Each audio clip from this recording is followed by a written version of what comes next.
I've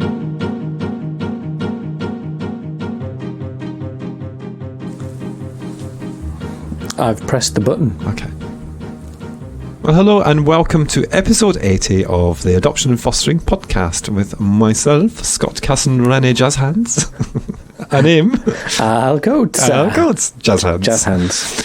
So we're still in hashtag LGBT History Month. Hashtag we are. We are. Hashtag Infobanter. Hashtag anything else. And Not so street. Yeah, I know. So we're not going to dwell on this one for too long, but we thought it'd be nice to just do a little intro, as we have a lovely interview coming up. But we do. I know you went away and you did this all on your own. I did. I know, it's scary. like a proud father. I know. You trusted me. Yes, I know. Here's a tape recorder. It's like when you give your child the first key to the door and you're like, please do not lose that key. Oh, don't even go there. Honestly, the amount of keys that we've lost. I can imagine, actually. Might as well just throw them into the street. Yeah. And say, this is our house keys. There you go. Why even bother locking the doors anymore? We are so quickly into the long grass. We are. Okay. I know. So you went off and you spoke to Satwinder because we spoke to him last. We did. We actually had a really nice conversation with him, didn't we? When he became chief exec of IAC. Yes, and if I remember, I was grumpy.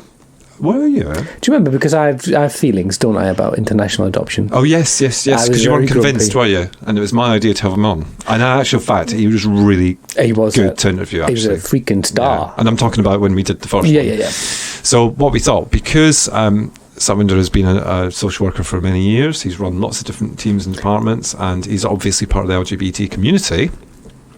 So I had a bit of a chat with him about a raft of things. Well, yeah, I mean, it was really interesting. It was. I hate it when we say, "Oh, it's really interesting," because it makes it sound like everything we talk about or everybody we talk to is really interesting. But what interested me more was the fact that I spoke to him about the legislation when it came in. So it was for LGBT and single parents, wasn't it, to be able to adopt? 2005 or some such. Yeah, and when I first started talking to him, of course, that was where we started, because actually he did it from the perspective of being someone from the LGBT community who was running a team, managing a team, and had to implement the new legislation. Yes, and it was just an amazing perspective to get, because really, and even I think he was even surprised by some of the stuff that he was thinking about, because he hadn't really reflected on how big a thing it was. Yes, I was like a proud father. I listened to it like my little eyes misted up. I thought, oh, bless him, he's come so far. Oh, me? It's you. You cheeky git. But yes, I am. No, yeah. But we started at a very low point. Yeah, we're not aiming that high. Let's face it. But what I found really interesting was it felt like we were hearing a story we'd never heard. Yes. I thought, wow. Oh, you've just hit the nail on the head. That's why I get the big money.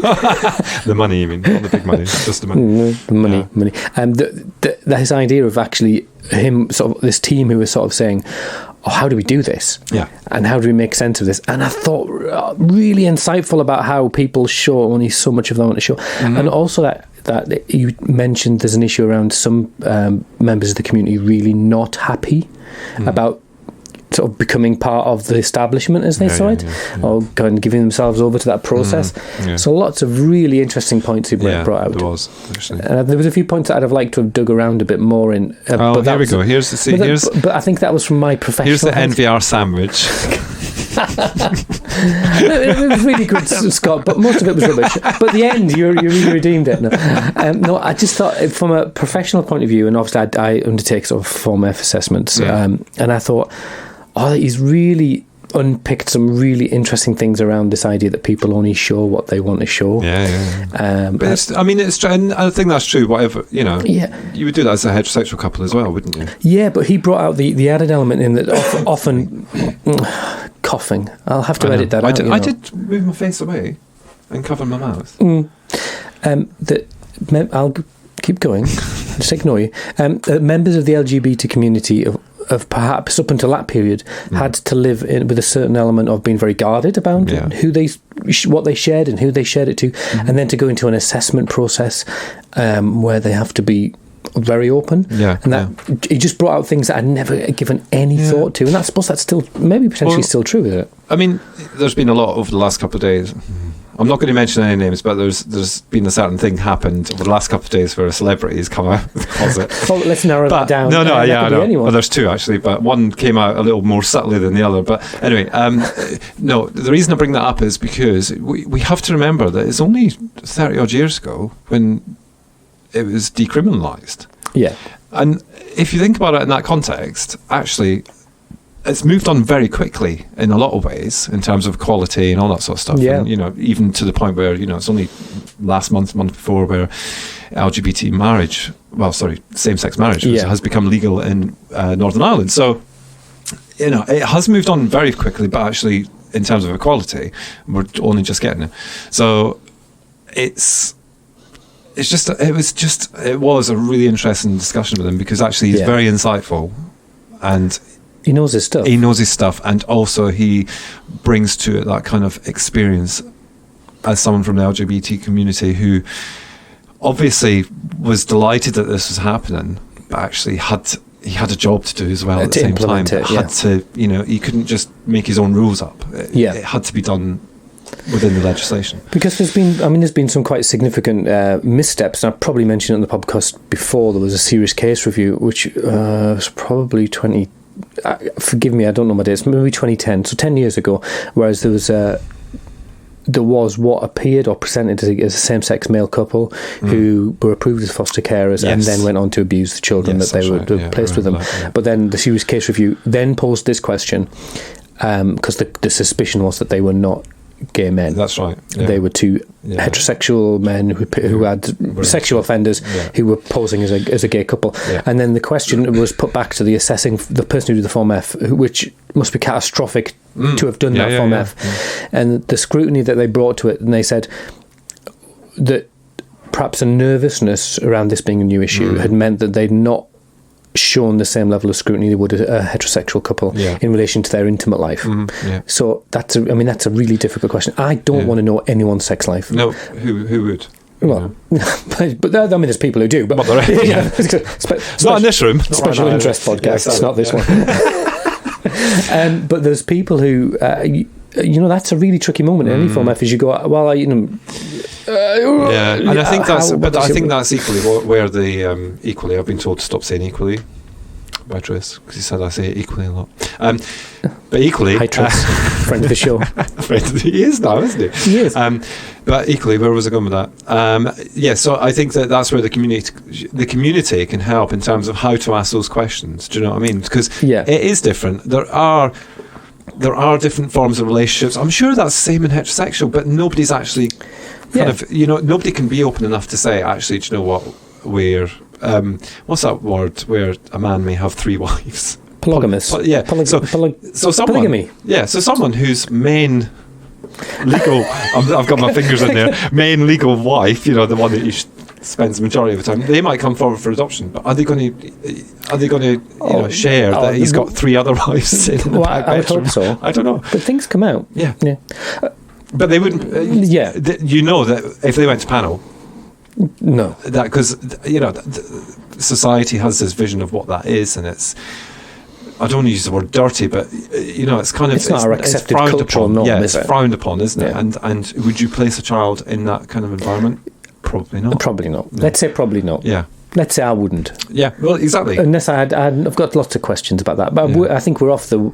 Are we into the long grass? Yeah, we are. Should we stick him on? Well, I've got one more thing to say because are we not going to do an outro? Because I don't know. You said we weren't. When I said we're not going to do an outro, but that's what I was going to say. Oh, right, okay. Yeah. Keep up. Yeah.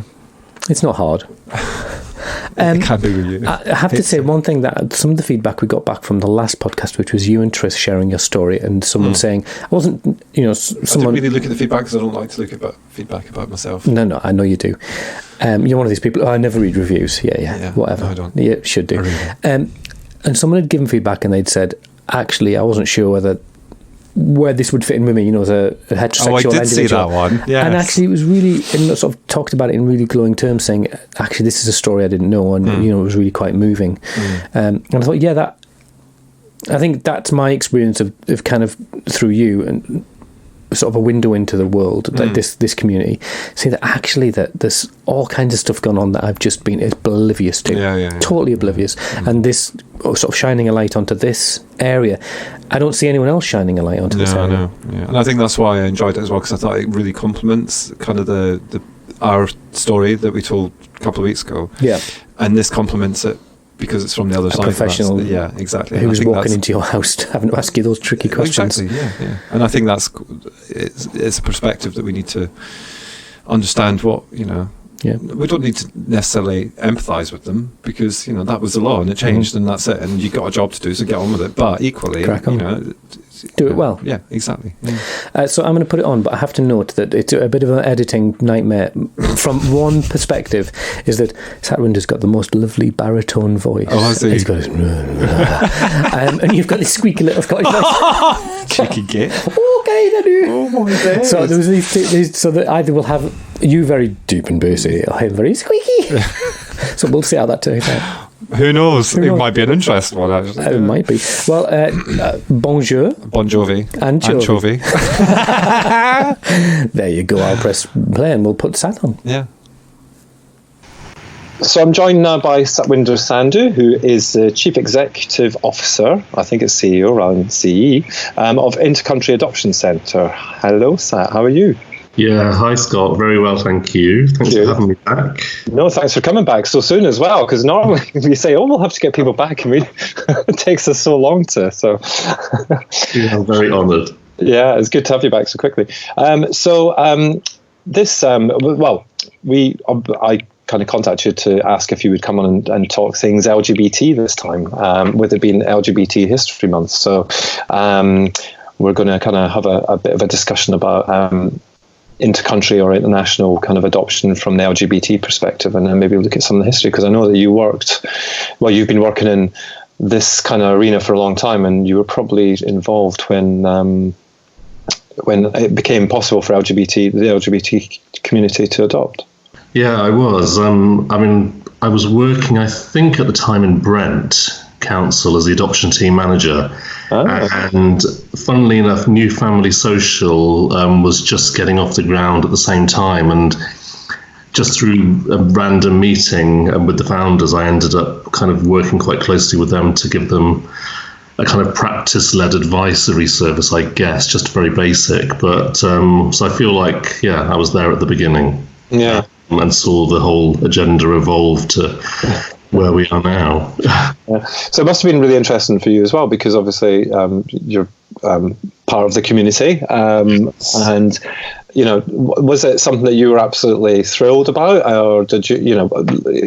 I understand obviously you probably were, but was there? Yeah. Did you have any kind of not issues? That's not the right word to use, but maybe any kind of hesitation on things, or was it just what was your thoughts when it first became possible?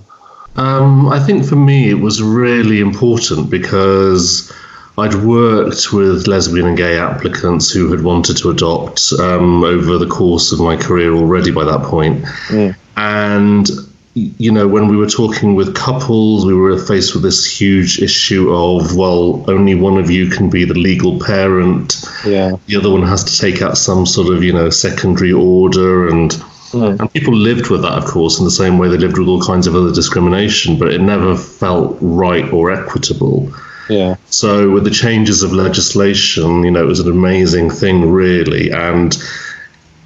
But even though I was working in the sector, had been working, I think, in adoption services by that point for nearly 10 years, or maybe even slightly longer, I don't think even I was prepared for just how much a policy change would change the world, really, and the world for the lesbian and gay community, in terms of opening up this new legitimized, it felt, way of creating a family. Yeah. So it was something, I still look back and I think it was something incredible to be involved in at the time, and continues to feel like that, even years and years later. Yeah, years and years you make it. Oh god, that's so old.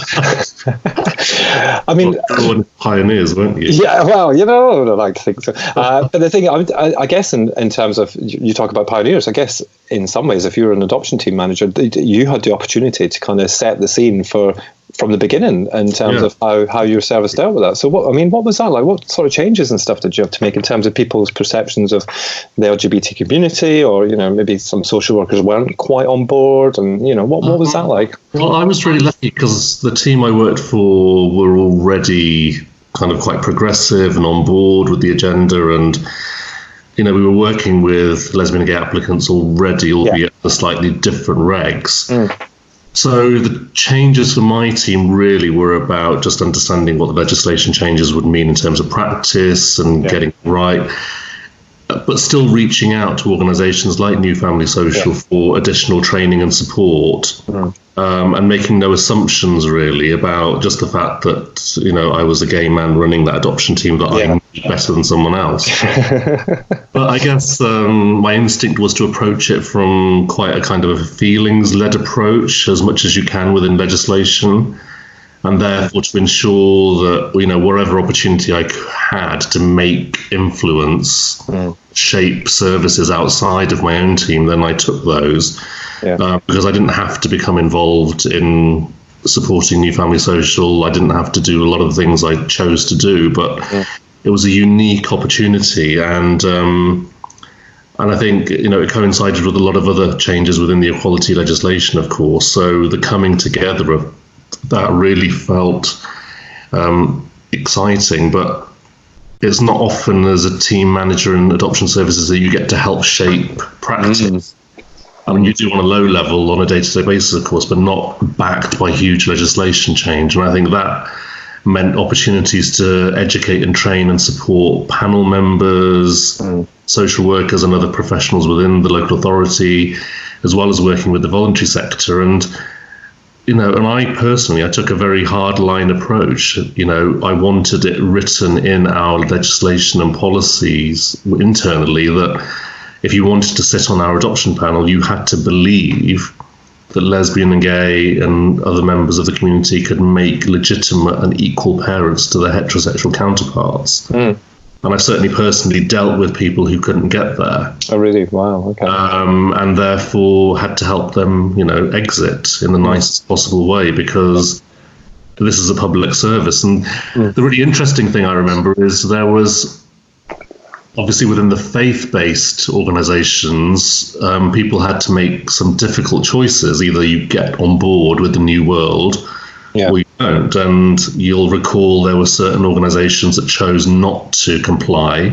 Yeah, I remember. And I remember in the early days writing a blog about this on a personal level. I couldn't understand why it was such a big deal, because actually if you were a lesbian or gay applicant, then my advice was just steer clear of those organisations, don't go anywhere near them.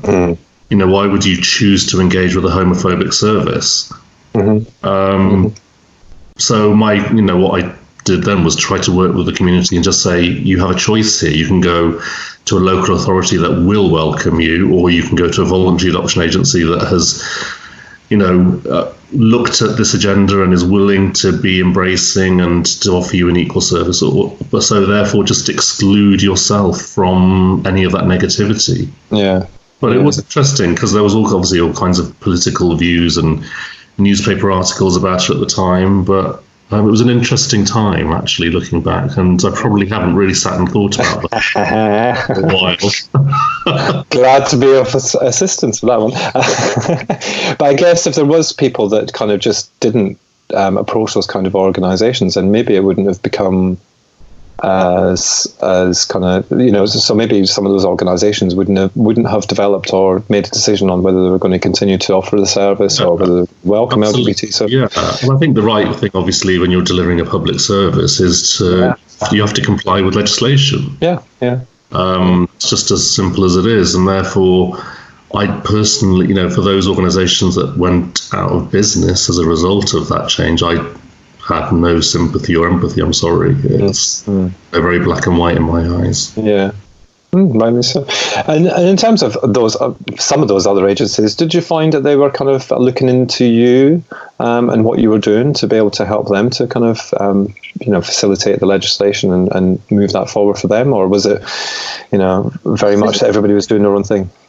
I think there was a lot of shared learning going on. I mean, BAF at the time were heavily involved in writing guides and getting involved with, telling everyone how they could best implement legislation and good practice. And again, any opportunity I had to share whatever I was doing or what learning I felt I could share from a personal perspective, I took, whether it was at conferences or seminars or workshops, whatever that looked like. Because it was interesting. That was the other bit of it. It was really interesting work, that you could get your teeth into and produce something really good. I remember the first couple, they were a male couple that were approved by our panel at adoption, the adoption panel at Brent.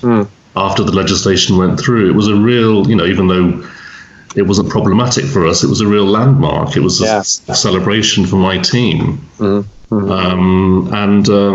it was a good thing to be able to share. And I don't remember people kind of, necessarily singling me out for that sort of advice. Certainly I remember talking about it a lot. And because it was the new thing.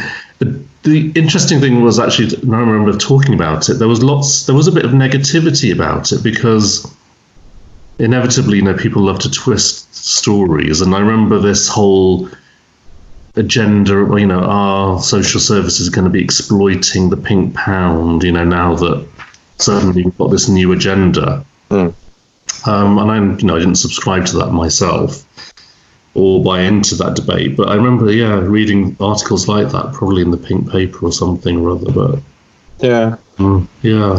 I think that the change it brought about, was monumental. We continue to see the legacy of that. So you saw it from the kind of early implementation times and then taking it right through. And I guess when I think about the time when we were approved, the very first time, and we were the first male couple to go through the local authority, I didn't think really about the implications it would have for them in terms of them feeling quite pleased with themselves that they've done this now, so this is the first one and this is what we've learned, and taking it forward. And I guess that must have been quite a lot of people's experiences, because our assessment took 18 months before we got to panel, which these days, oh my goodness, you could imagine there'd be the world would come to an end if it went on for 18 months. But we were accepting that because we wanted to learn, and we wanted to help them to kind of learn for the future. I think there was a lot of trial and error. And the downside of that, obviously, for applicants, whether they were single or couples, was they felt they were being sort of guinea pigs. And I remember there was a lot of trepidation, social workers not wanting to offend, but doing it inadvertently anyway by asking really ridiculous questions. And I remember, some of those debates, and it was this whole issue, I think, Scott, about how your identity as a lesbian or gay person is seen. And what seemed to be happening across different parts of the country were that people were being defined by sex. Therefore, the preoccupation was, what does this mean? Are we placing families in children in families that are going to be potentially dangerous, not in terms of abuse, but just in terms of attitude and lifestyle, and I guess all this myth busting about what it means to be, gay or lesbian or bisexual, transgender or other. It was just, and that felt a bit more like hard work. Because when I was having those sorts of discussions, either with people who'd experienced some discrimination in that way, or had a poor experience, or with other social work professionals, it was a bit tedious. Because it was still 2005, 6 onwards, and it felt like those discussions and debates, were already really dated. Certainly from my perspective. at the time I would have been in my early 30s, and having grown up in a culture where being gay was okay, it felt really bizarre to be suddenly faced with those sorts of issues, and that did result in a lot of poor practice.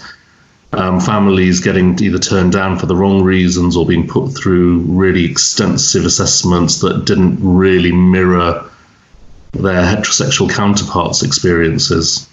Yeah. And that has changed by and large to a huge degree, but at the time I remember that seemed to be the biggest fallout, really. All people getting through the system and being approved as suitable to adopt, and then not being selected, just waiting and waiting and waiting for a child that didn't come, which was equally traumatic. Yeah. So it wasn't without lots of pitfalls, and I think that's when it really dawned on me that this change, as great as it was, hadn't really been bedded in properly. It was just kind of launched, and at the end of the year, the legislation changed, and suddenly people were expected to do things very differently, but without really the infrastructure to do it. Yeah. So a bit like regionalisation.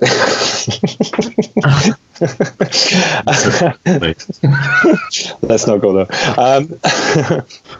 But I think that's an interesting point you make, because I think that there's a lot of and not necessarily all of the gay community is different to the kind of straight heterosexual community in terms of lifestyle, but there are lifestyles that are different in the gay community. I mean, there's a number of kind of open relationships. There's all these kinds of differences, and I guess I'm sat here thinking, now you've said it actually about lifestyle and stuff like that. I mean, how many people were actually not entirely honest about that kind of thing? It must have been quite big, and it probably still is, actually, thinking about it, because it's not the sort of thing that you would sit down and talk to somebody who you felt was maybe judging you or who was assessing you.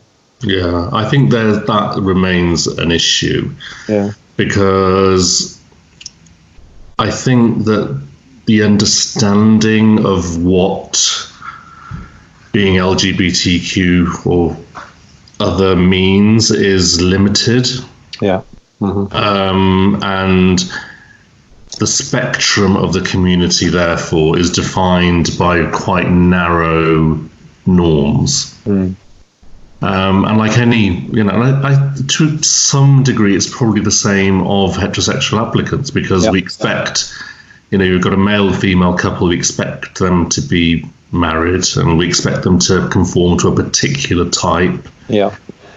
So actually, that's the limitation of the adoption process, because it doesn't allow it doesn't allow for a complete approach in terms of assessment. So I've always been of the view, and I repeat this over and over to my teams, that we have to accept that anybody we're assessing is only giving us a certain percentage of their whole self. Not because that's what they want to do, but because that's how the system is designed. Yeah.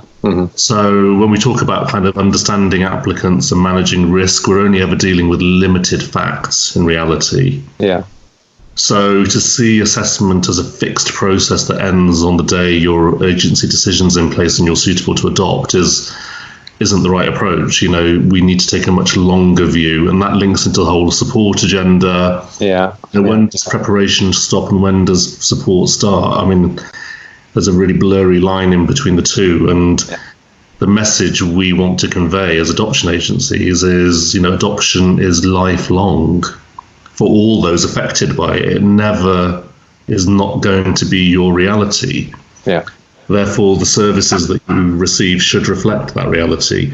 And in assessment, I think, especially for lesbian and gay applicants, that was the challenge, because they didn't feel they could be their authentic selves, because they were going to be judged, because that had been their whole lifelong experience. Yeah.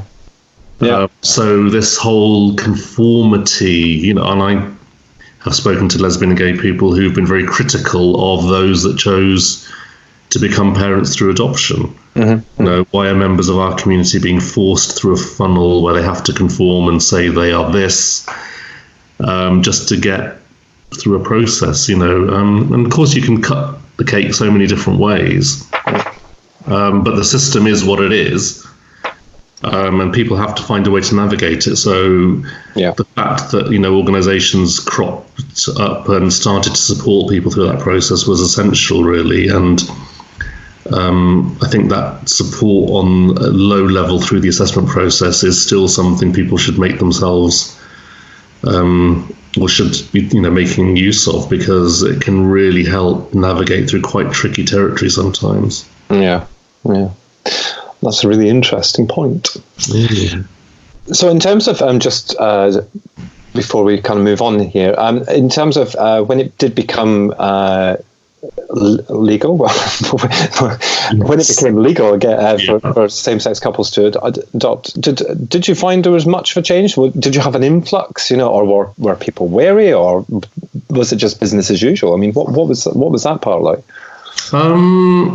We definitely saw an increase in inquiries, because the other bit of it, of course, was the legislation changes had been put in place quite a while before they went live. Yes, of course. So people knew it was coming. So it wasn't the same as civil partnerships where people were queuing at the door to be the first. Yeah. Mm-hmm. But, over the months that evolved after the legislation had gone live, we did see an increase in people attending information events. Yeah. And in terms of, I suppose, our presence, we probably did, I don't remember exactly, but I'm sure there was a discussion with the marketing team about where we needed to be seen and present and welcoming. And I was in a team that at the time was very diverse in terms of, ethnicity, sexuality, and we wanted to be at the forefront of welcoming lesbian and gay applicants. And so we probably did see a fairly steep increase in that first year, particularly. But it's taken, even though numbers are now huge, it's taken a while to get there. And I think that's been the sort of the trial and error, and maybe others wanted to see what the experience was going to be like for people. And of course, once people have been successful, it encourages others. So I'm sure you may have found that once you had been approved and then been matched with your children, that other people sort of took notice and wanted to know how you'd done it, and then did the same thing, perhaps. Yeah, I think a lot of it is word of mouth in a positive sense, because I mean, we were very wary about doing it to begin with, because we were worried about being judged. I guess we had no experience as social workers, as do the majority of people who don't really have. But I guess it was that judgment thing about maybe not necessarily our lifestyle, but being gay, because we were used to being judged.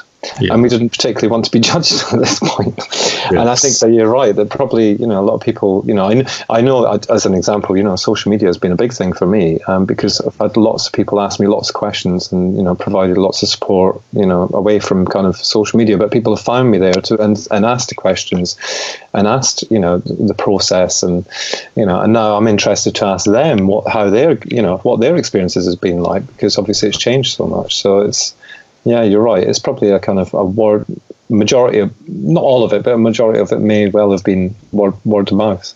Yeah, and I think that when that change started to emerge in the community, suddenly, we could have a legally recognised relationship through civil partnerships, and then there could be a legal pathway to creating a family through adoption. That's what I remember being really wowed by, because it was the first time in my lifetime, and as a gay man, as a professional in the field, that I'd seen the impact of policy on people's lives. So suddenly people were getting married and having children, and creating their own version of families, that were as legitimate as their neighbours, their parents, their siblings, their cousins, whoever else. And I think that change within families and communities, not just the lesbian and gay community, but wider than that, started to, it was one of those moments, I guess, that really did start to change the world around us. And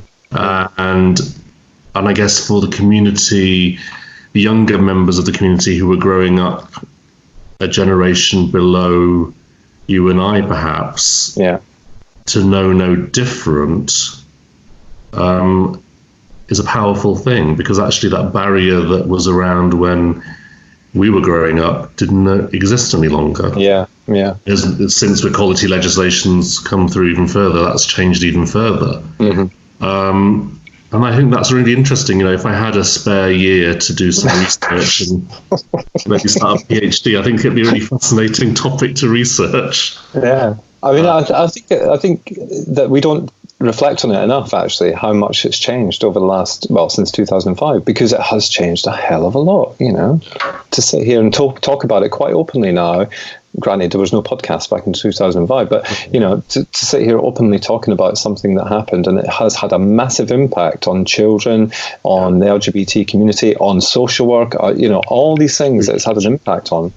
When I went to PACT in 2009 as the director of their adoption and fostering service, we did a survey, and nobody that had applied that year, or the year, I think it was 2009-10, identified as LGBT. Wow. Okay. And that was staggering. When I left PACT in 2014, so 5 years later, I think 1 in 12 of our applications was from the LGBT community. Yeah. And the last thing I did was open our Brighton office, which we had opened through DFE funding, which was specifically targeting PACT at the LGBT community. Yeah. So that change in 5 years, and to be at the forefront of that and to be instrumental in creating it, for me, is still one of the proudest kind of moments of my career, really, because I really genuinely felt I was in a position to give back to the community in a way that, I would never have been able to before that. And it's been really interesting to watch those numbers grow and continue to grow. And I think I saw stuff on social media last week. It was, I think, one of the Yorkshire RAA saying that 1 in 5 of their applicants is LGBTQ, which exceeds the national data that the DFE published recently. So it's phenomenal, really, what's happened. That is amazing, isn't it? Yeah, and I think, therefore, we hope, we know the complexities of adoption and the children needing adoption, but I'd hope that through that change, what it's meant is that lots of children who wouldn't have had a family have one. Yeah. Because, again, certainly when I was at PACT, some of the research and data at that point was showing that lesbian and gay applicants were twice as more likely to consider children who we would consider, those with complex or additional needs. Something like 30% of LGBTQ couples were in mixed heritage relationships, therefore opening up the possibilities of mixed heritage children or BME children finding families sooner. So there's all but I think the intangible benefits across the country have been, much bigger than we realise. Yeah.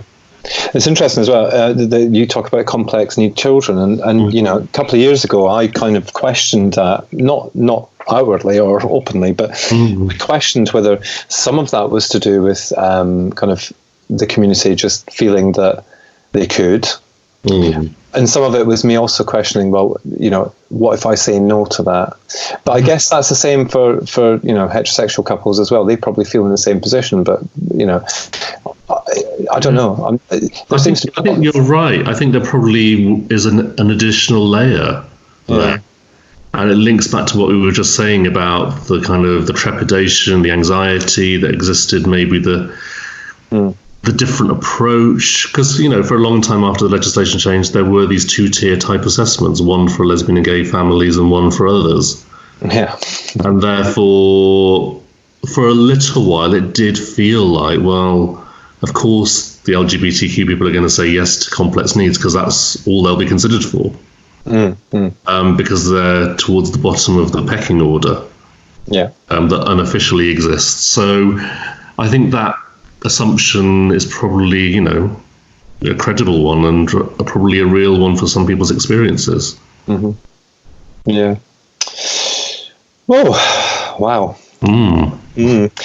But moving on, so I could sit and talk about this all night, because I feel that reflecting on it is quite important, but actually don't, like you, not give thought to be able to do it, because day to day you just move on and you try and keep on developing and improving and doing. So I think it's really important, actually, we do look back, and I think that, you know, organisations like New Family Social, Pact, Adoption UK, you know, all these kind of places that really have a kind of emphasis on being inclusive, actually, are a really key part in kind of keeping driving this forward. And, you know, we see the figures getting better and better. And when I say better and better, I mean they're increasing better and better, and that's not right. It's increasing year on year, and we're seeing a lot more. You know, Scotland's really flying ahead, where it used to be quite a, you know, well, when I was a child anyway, you know, living in Scotland, we, you know, if you said you were gay, you were likely to get strung up from the lamppost and, you know, burned torch kind of thing. Whereas now they're very kind of progressive. So I think that, you know, these organisations are kind of championing that. And, you know, I've seen lots of rainbow flags on Twitter kind of things and stuff this week for LGBT History Month, which is fabulous to see. But 5, 6, 7 years ago, we wouldn't have seen that at all. And it's amazing that actually, you know, the community has been valued now as a really tangible kind of opportunity for fostering, for adoption, for special guardianship, you know, for parenting and caring of children. And I think that's really the success of all this. Yeah, I agree. I think what we were saying earlier about, you know, people being defined by sex rather than identity and their sexuality, I think that's maybe some of the shift that's taken place. You know, people are being seen as complete human beings, rather than just an identity or a label that people assign them that doesn't really sit well or speak the truth. And I think that's, again, in terms of a shift taking place, you know, in relation to acceptance and being able to live a complete life. You know, if you want to be a parent, you know, as an adoption agency CEO, I'm an absolute 100% advocate of choose something other than having a birth child, because there are, you know, so many children who could benefit from parenting through, you know, adoption is one way of doing it, but I can't say that, you know, enough, really. So here we are in 2020, so we can England, Scotland, Wales, and probably more recently, but still quite new, is Northern Ireland. Yes. And I'm, you know, not just talking about adoption and fostering, I'm talking about, you know, marriage as an example. And of course, we're connected to the Republic of Ireland geographically, despite the fact that, you know, we're in this post-Brexit haze that happened a couple of days ago. But what about the wider kind of the world, if you like? I mean, obviously, doing the job you do, you must have some kind of stats and figures and how many countries can, you know, LGBTs adopt and all that sort of stuff. So where would you like to start on that? Because now I'm out of my depth. Well, the really encouraging thing is that IAC does have lesbian and gay applicants adopting through us. The reality is, compared to the numbers we've just been talking about in the UK, they are relatively low. So I'm talking single digits. And the reason for that, I guess, is that the UK, in some ways, you know, was a pioneer when it came to equality legislation. So when in 2005 we had lesbian and gay people being able to adopt, you know, through the legal process, most other countries hadn't got there yet. And there's a lot of countries in the world that aren't anywhere near that even now. So I think at the last count, there was only 27, I think it was, countries that lesbian and gay applicants could choose to adopt through internationally. And out of those 27, a lot of those are countries like our European friends and, you know, Canada, who traditionally aren't going to be having a list of children that need to be placed internationally. Yeah. Mm-hmm. So then when you narrow it down, I mean, the countries that our families have chosen to go to have been Colombia, South Africa, and America. And with America, it's slightly different because we're not talking about the care system. We're talking about going to an adoption agency where a birth mother will choose her own match. Mm-hmm. Mm-hmm. So it's slightly different, a perfectly legitimate pathway. But, South America and South Africa so Colombia and South America particularly, are countries where the children that need adoption will have been through a similar life experience to the children in the UK. Okay, yeah. So they will have been either at risk of abuse or may have been abandoned.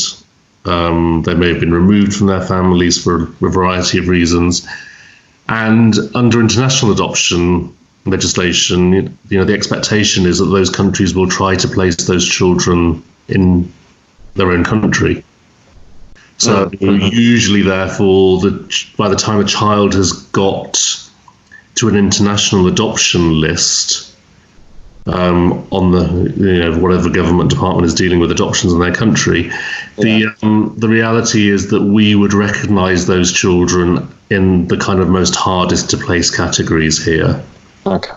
Mm-hmm. So I think last time we spoke about inter-country adoption, I said the days of little newborn babies being placed with parents internationally are not completely gone, but pretty much gone.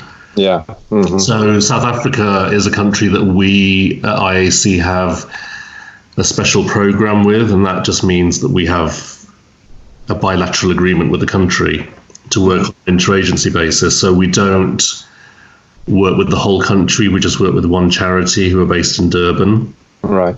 And I've been fortunate enough to be able to visit and meet some of the children who are waiting for adoption. And, we're talking about young children and toddlers with difficulties, trauma that they're going to have to work through, children living with HIV in South Africa, other children who've been abandoned or bereaved and don't have kinship family members that can come forward because actually those family members are living in poverty themselves, etc. The list goes on. So when we talk about lesbian and gay applicants choosing to adopt from these countries, it's not an easy choice. And people will always have their own reasons for wanting to go overseas and rather than adopt here in the UK. Sometimes those reasons are, they are connected to the country. Sometimes it's just a passion that they feel they want to do something on a global scale that's going to make a difference to a child's life. Yeah. But the numbers of countries people can realistically go to right now if they adopt abroad, British citizens is pretty limited. That's the reality. And of course, places in Asia and the Middle East and parts of Africa and South America, even the USA until not that long ago, were no-go areas for lesbian and gay applicants because there was no legislation to support lesbian and gay applicants. And like I said, large parts of the world, that's still the case. There's only 27 countries where you can. Yeah. And I'm sure there's some places that will never change on that stance, or not in our lifetime anyway, at least. Yeah. I mean, is it a regular thing that, some of these countries kind of look at the legislation and change it, or has it been very, like a block of countries that have done it on the back of the UK doing it, and then a couple of years later, there's another block of countries because those countries have done it, or, you might not know the history in that. I'm kind of... I think if you look at the dates of enactment, if, it looks as though Europe, some parts of Europe had equality legislation before we did, others followed fairly close behind. And I guess when you've got a European Union, there's more likely to be change happening fairly close together. Yeah, of course. But then I think we've got a lot of disparity. In the States, it took a long time for all of the individual states to catch up. And I think it was only a Supreme Court ruling at the end that made them. Yeah. So I think it does vary from country to country. It'll be interesting to see what happens in India. Mm-hmm. Because India is our biggest special program. And the reason for that is the size of the Indian population in the UK. Yeah. And so almost all of our Indian applications are from people of Indian heritage. Mm-hmm.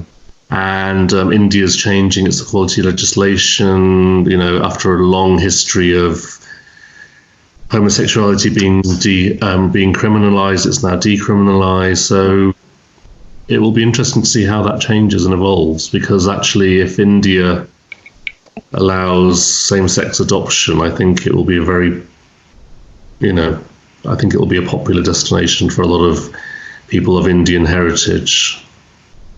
And that's quite interesting that if that happens as quickly as you're not suggesting any dates on that, but you're saying that it's been looked at the minute, for them to have just decriminalised very recently and then to move on to this quite so quickly that's quite fast. Yeah, and I don't know if it will happen or not, because there's all kinds of political wrangling in India from what I understand, but there's also a huge LGBTQ community who have brought about this change. Mm-hmm. The reason the legislation was overturned is because the community was saying enough is enough. Yeah. So I can't imagine that family law is that far behind. Mm-hmm.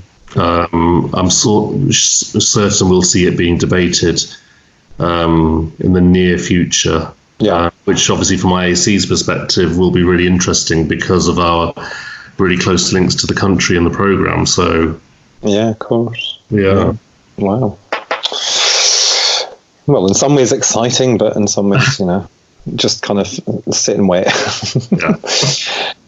So, and in terms of the kind of you were saying about the children that may be placed with an LGBT couple in the UK from a different country. What sort of support do they get? I mean, this kind of ventures into all kind of adoption, obviously, from overseas, but what kind of support are they getting when they do return to the UK with those children? I'm assuming it's the same as for a heterosexual couple, of course it is, but what does that look like? It's variable, I think. So the difference is that when you're approved to adopt in the UK, you get your panel and agency decision, and then you start looking for a child. Now there's a delay for international adoption because at that point your papers have to be processed in compliance with the country's own legislation. Okay. And that can take several months, and then you'll be placed on a waiting list, which could add a few more months. And just to give you an example, if you were going to India, from the time your papers reach India to the time you are matched with a child, it's 2.5 years. Oh, wow. Okay. So a long time then. Yeah. And therefore, people obviously continue to learn and develop and they grow. It's not the same as having a child living with you. Yeah. But then by the time you've gone to the country and adopted your child there, most adoptions take place in the country that the child is from. Yeah. When you come back to the UK, you are coming back with your adoption already completed. Obviously, what we're used to in adoption in the UK is when the child is placed, that's the moment that you acquire PR, but the child is nowhere near legally adopted. Yeah. Mm-hmm. Mm-hmm. So therefore, the legal obligations, part of it is adopter-led because they might not want social workers hanging around for much longer. Mm-hmm. But it all depends on the child's needs, really. So our provision at IAC is fairly extensive in terms of what's available, ranging from basic social work support through to therapeutic support and intervention, but it's very much led by the child's needs and what the family feel they need. Yeah. And our message to our families is, when you need support, come to us and ask. Yeah. But of course, we've got the added issue with inter-country adoption of there is no central government funding. Yes. Yeah. So historically, when people have needed support, they've had to pay for it, which, in the changing times and economies is more challenging. And I mean, children now can access the Adoption Support Fund, but it's quite, it's complicated. And what we're really looking to do at IAC is see if we can reach out to philanthropists who maybe are personally affected by adoption, international adoption, who might be willing to donate to a fund to help meet some of these support needs, because given the backgrounds of the children I've just been talking about, the reality is those children are going to have needs as they grow, especially when they get into their teenage years, because not only will they have the whole, complexity around their adopted identity, they're also going to be coming to terms with the fact that they're no longer living in the country they were born in, what that means for them. All of the stuff around searching and birth family, how do you make connections with birth family that live in a completely different continent? Yeah. Yes, the internet's an amazing thing, but actually we don't want to be letting kids loose on Facebook and webcams, when they're vulnerable. So, the challenges of those support needs, I think IAC are going to get more complicated as our children get older. So we've only been placing children as a placing agency for 10 years. Yeah. This is our 11th year. So in reality, most of our kids are, still pre-teen. Yeah, of course. But we'll see that change dramatically, I think, in the next 5 years. And one of the conversations we've been having as a team is about what do we need to put in place so that we can stand by our commitment of being a lifelong relationship for those adopters and those families. Yeah. That's quite a bit of pressure, actually, isn't it? Yeah, it's pressure, but I think the exciting bit is that it's, we know the need is there. We talk about adoption support all the time, and most of that discussion is, of course, in the context of children who are coming through the care system here, but, trauma is trauma. And it doesn't matter which country it started in. When you're dealing with it, it's inside you, and therefore if you are living in London with your adoptive parents, then you need a service in London. So we've got to find ways and creative ways to deliver that. And there's this, and the great thing about international adoption is we are plugged into a global community, and people have been adopting internationally through all kinds of routes for, decades and decades. And there's a lot of experience out there. So my team and I were in the Philippines in September last year, and we heard 2 adoptees speak at the end of the conference. And they were 2 of the most powerful speakers I've ever come across, because the way they spoke about their identity as adopted adults, as children who were born in one country but raised in another. I mean, it was fascinating to listen, just, mind-blowing, really. Yeah. But the rich experience out there is there for us to maximize and use, because we only have to ask. Yeah. What is it we should be doing for our, I don't know. Yeah. I've got some ideas, but they're probably, very kind of academic or based in what I would think is good practice. But actually, if those adults who have dealt with these issues themselves tell us what worked for them, we might then be able to put together services that actually really hit home for the children and young people that we're trying to reach. Yeah. So that's our ambition, really, to be using that global knowledge to define and shape whatever services we feel we need to put in place between now and the next 5 years. Yeah. Yes, listening. That seems to be the word du jour, doesn't it? Listen, open your ears to hear exactly what the kind of, especially adoptees now. And I know we've veered off the LGBT thing here, but especially in England, Isla and I often talk about the Children Act generation, because they have now started to find advice and tell us exactly what was right, what wasn't right. We're hearing more about contact from young people, what they want, what they need, how it should be kind of assessed and how it should be supported and all that sort of stuff. So, and I guess that's just exactly the same for you guys and what you do abroad. Yeah, and I think the same applies, to children who are being raised by same-sex parents. So we've tried that. We've put in place what we think is right. We've heard from the adults because we've had a lot of feedback from adopters. And, you know, your children are now of an age and of a generation where they can feed into that learning.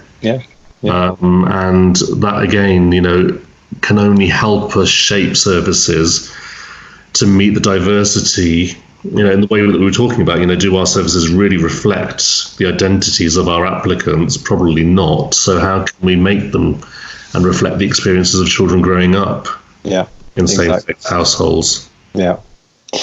And now you've made me feel really old, so thanks for that, Sandhu. Very kind of you there. I mean, it's my dream at some point to have someone on the podcast who has been, who's an adult of an LGBT couple who've adopted them. You know, because I mean, I have two myself, but I think it would be very unfair to ask them to come on, considering they know both of us, both myself and Al. So that'd be very unfair. But I would love to do that at some point, and just to kind of, you know, like you say, just to listen and hear their story and how it made them feel. Because, you know, there's this kind of thing about until you get that little bit older, sometimes it's very difficult to be honest about your experience. And I think that'll be another thing that we can actually learn from. And I think you're right that, you know, we need to make sure that that's kind of a corner that's kept open for young people who've been adopted in that kind of family, because it is coming and it's not going to be long.